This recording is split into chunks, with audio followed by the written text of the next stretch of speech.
bus.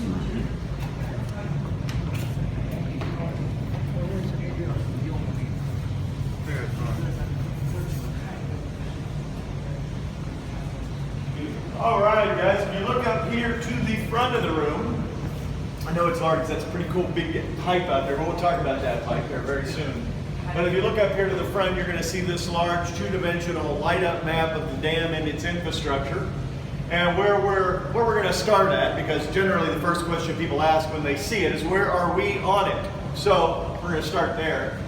And we are standing right here. We are inside what is called a diversion tunnel. Now, as you look at this map, you can actually see that we have 3 other tunnels just like this, all called diversion tunnels. No, because they were built to divert the river. See, the Colorado ran right through the area where the dam sits today, so they have to move it in order to build it. They need a dry place. So, first 2 years, first phase of construction is going to be drilling and blasting through the solid rock walls to create these tunnels. And when they're almost done, they're going to line each tunnel with concrete. You can see that original layer of concrete above you, but when it is completed, they're going to have to force the river to use them. So that's done by adding 2 smaller dams at each end of the build site. They called those coffer dams, and this represents the upstream coffer dam. So that's blocking the river right there, forcing it up and into the 4 tunnels. And then, of course, these tunnels are going to exit down here.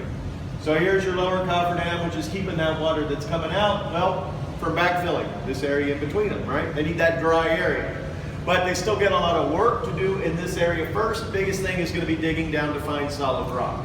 But once that's done, they can begin on their next phase, which of course is going to be building the dam itself. And it starts on the 6th of June, 1933 with the delivery of the first bucket of concrete. Now that's a 16-ton bucket. From there, every 78 seconds, an additional 16-ton bucket is going to be delivered. And that's going to go on like that 24 hours a day. It's going to go on 7 days a week. This is not going to stop for almost 2 years. So finally they do deliver the last bucket of concrete on the 29th of May, 1935. That's going to complete that dam. And it's going to allow them to move on to their last phase of construction. And that's going to be filling that lake. So in order to fill that lake, they need to block off these tunnels, right? So they're going to do that with bulkhead steel gates here at the entrances, and then they will follow that up with these concrete plugs. That seals off the upstream portion. As you guys probably can already tell though from the diagram, they are going to use the remaining 2/3 for infrastructure projects here at the dam.